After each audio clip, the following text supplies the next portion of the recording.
So anyone that's been in the local churches knows that there's a set of rules that you should abide by. No one actually says them out loud. They're not written on a wall, and there's not a book about them. But these are part of the culture that are very heavily ingrained. So here's the first one. You shall not date outside of the group. If you do, if you look anywhere outside the group, you're heavily discouraged from doing so. And if you bring someone that's from outside the group into a meeting because you want them to get to know who your people are, people will talk behind your back.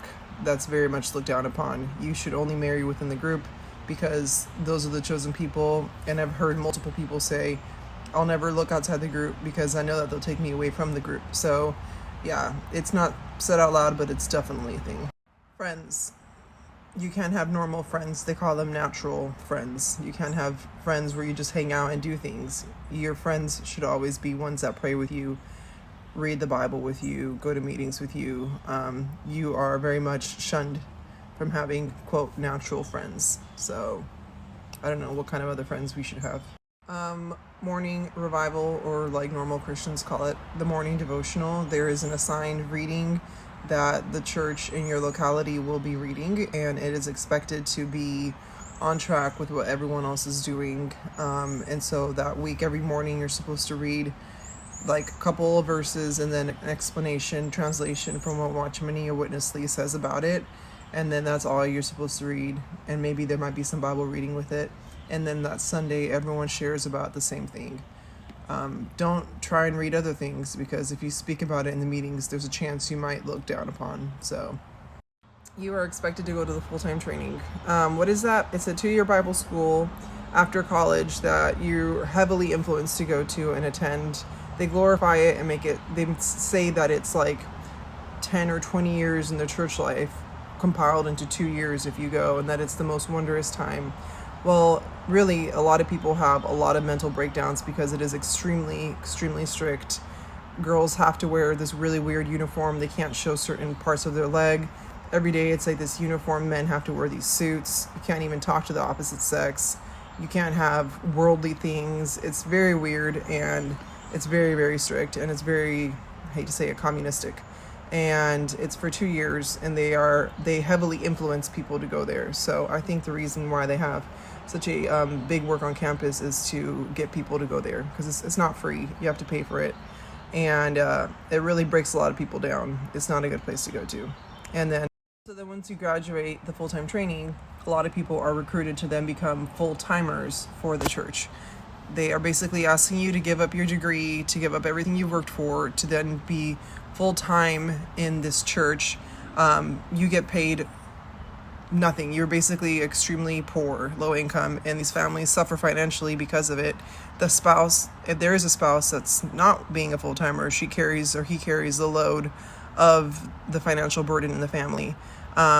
Sometimes they live near the meeting halls or on the meeting halls, and they have cars that the church provides for them. It's very bizarre, and I've heard stories of people giving up amazing careers to then do this. So that's a very, very high likelihood that if you go to the training, you're going to be recruited to be one of these people. So you graduate college, you work your ass off, you do all these things, and then now you're working for the church. Another unspoken thing is that you really only read Watchman or Witness Lee. There's nobody else you should be reading about. It's very, very much looked down upon if you pop out a book from another Christian author in a meeting and start reading about it. According to this group, Watchman and Witness Lee are the only ones that have the truth. Out of all the people that have ever existed, basically, these two guys have the truth. Red flag. Also, this group says that they don't judge other groups and that they're welcoming to anybody, but in reality, that's very far from the truth. They constantly make jokes about other secular Christian groups. They call it degraded Christianity. Other groups don't have the highest truth. These people claim to have the highest truth, that their version of the truth is the highest and the number one.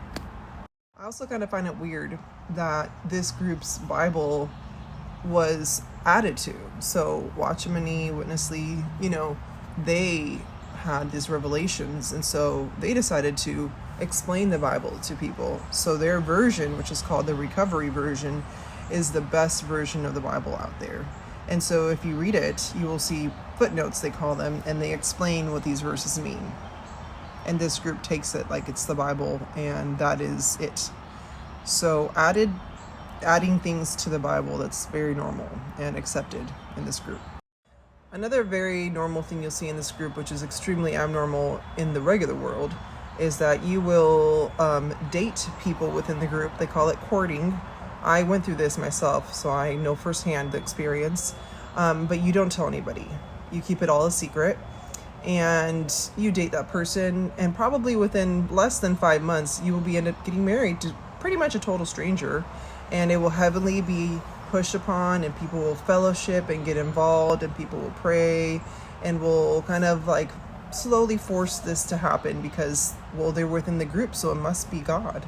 And then a lot of times it's a very big mismatch, and a lot of divorces or abuse come from it. So yeah, dating outside the group and getting married outside the group is a big no-no. And then like all of a sudden, if you do get engaged in secret one day in a meeting, you'll just stand up and say, hey, I'm getting married, and everyone celebrates.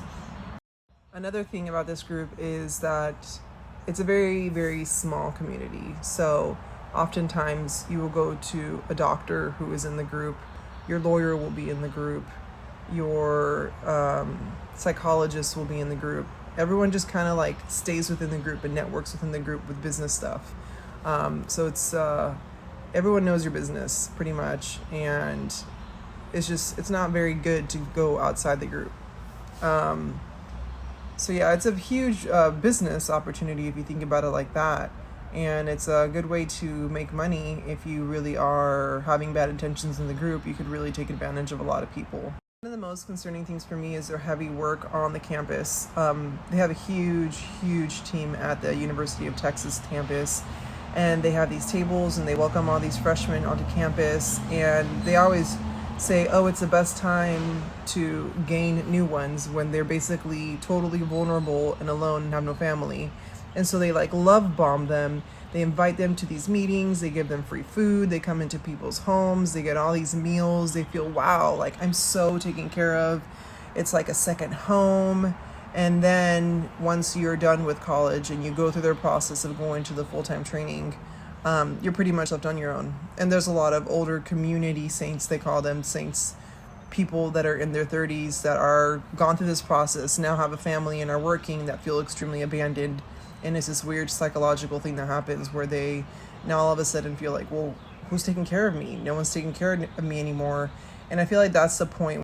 That's the point where a lot of the couples or the people in the group stop meeting. I've noticed a lot of people in their 30s and 40s kind of wake up from this kind of weird love bombing haze that they've been in and start to really see the group for what it is. They really do a good job of pretending to be like this one big happy family, but they really aren't.